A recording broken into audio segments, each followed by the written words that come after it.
Many of you already know that Nancy and I are allowed to live in the home owned by our pets.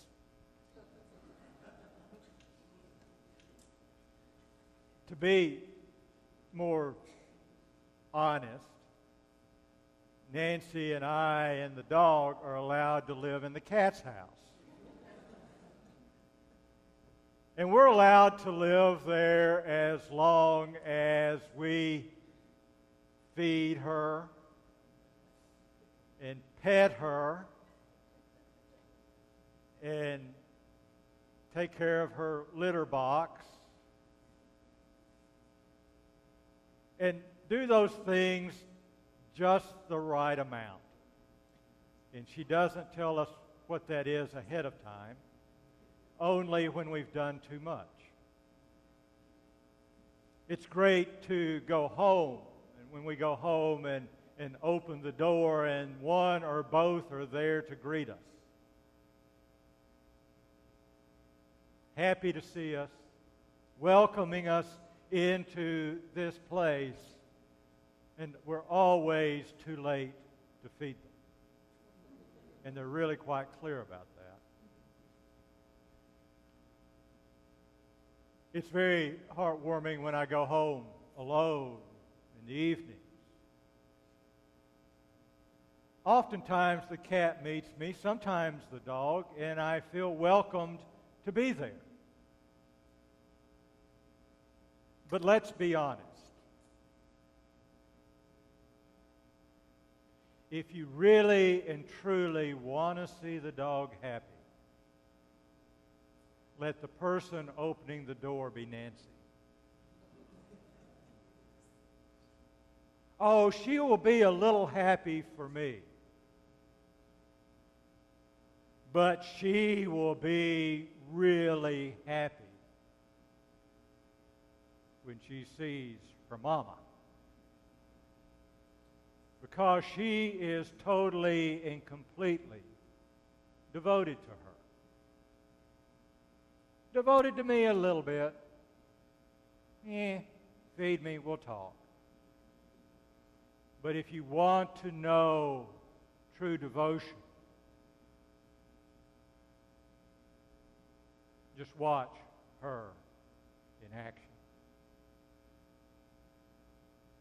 Now that's kind of helpful in a strange sort of way, because if I want to find Nancy in the house, all I have to do is look for the dog. And she will be somewhere nearby, because you can bet that she is going to be where she can see her. That's her level of devotion. She is committed to her. It's a virtue. This thing of being devoted or committed to someone. It's a virtue. We want to instill that in people. We want to instill it in our children and grandchildren, that somehow you will somehow be committed, and that you will respond to those who are close to you and who are committed to you with your own level of commitment and devotion.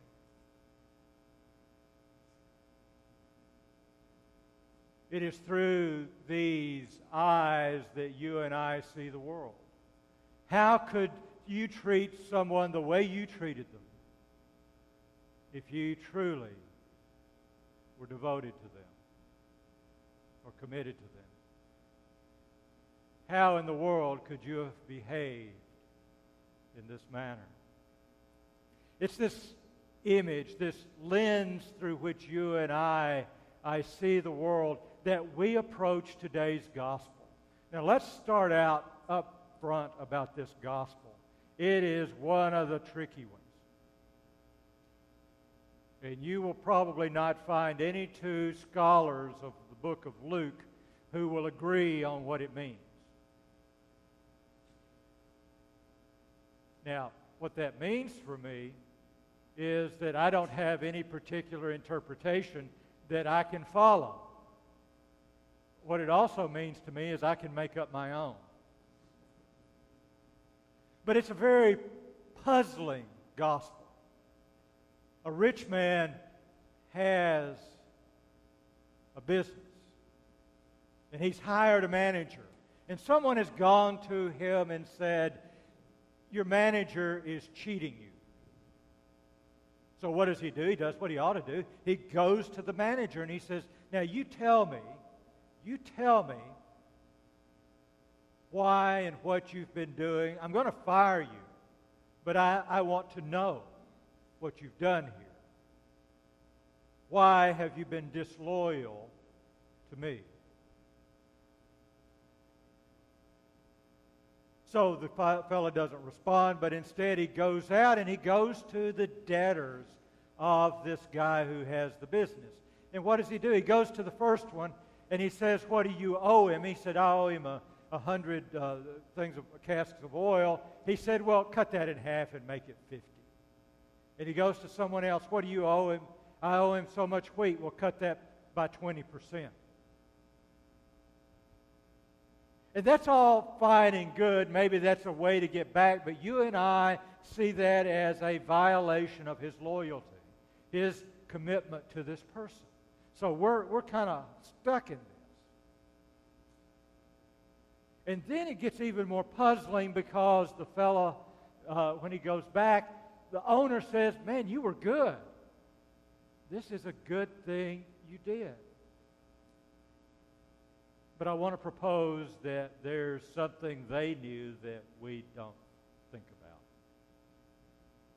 You see, I think that at the time this story was told, they were very much aware that the ancient law and traditions forbid interest to be garnered against some groups and against most people in general. And that what this fellow did, this manager did, was he basically went and deducted the interest that should not have been charged anyway and asked them to pay simply for their debt. Loyalty,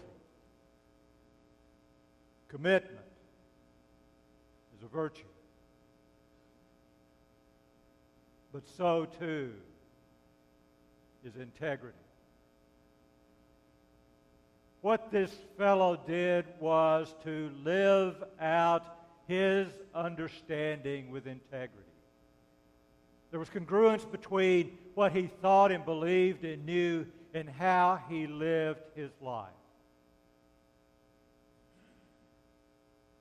I think for us, it's an invitation to do the same.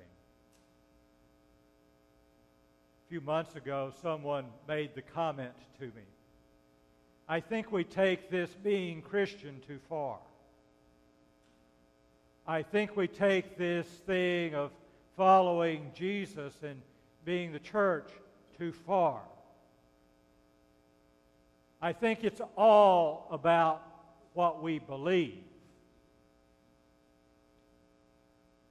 And we should really just act to take care of ourselves and to protect ourselves from other people.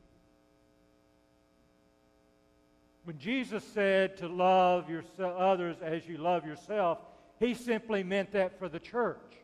He did not mean that for the world in general. I really didn't have a response.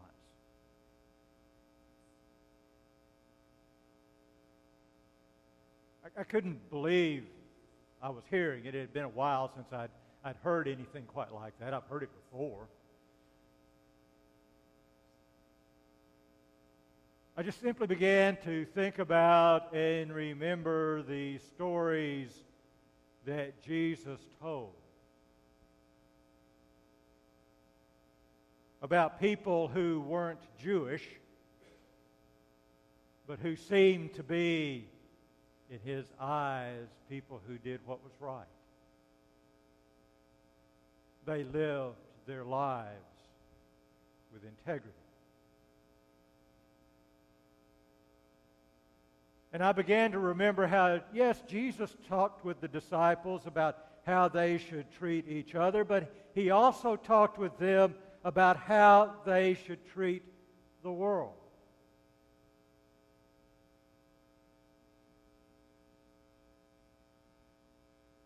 And I'm reminded that in the book of John, the writer says, God so loved the world.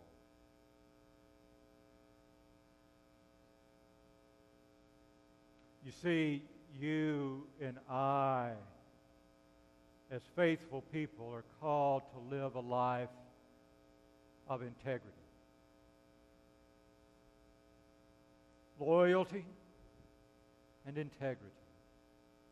A life in which our outward actions reflect the God living within us. A life in which those people around us who see us act in certain ways can look at us and say, that's a godly person. That's a person who's living a life of faith. That's a person who is aware and transparent to the God that lives within them. I believe that this is what we are called to do. Not that we are called to huddle together and protect our own individual interests, or to build up for ourselves all that there is, regardless of its impact on others. But that you and I live a life of integrity in which our faith informs our decisions. Frankly, I wish it were the other way around. I wish we didn't do that. It's a lot easier. The smaller that circle is, the easier it is to make those difficult ethical decisions. If it's only about me, then I don't care what happens to you. But that's not what it's about. My response is that no, we don't take following Jesus far enough. Far enough. And we never will. But that doesn't stop us from trying.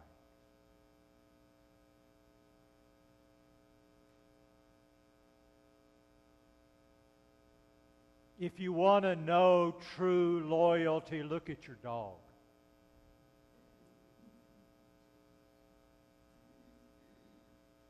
Your dog can teach you a lot about what it means to be loyal to others and to God.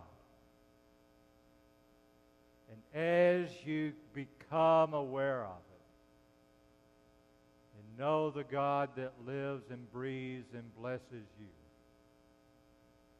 know too that we, each and every one of us, is called to live our faith with integrity.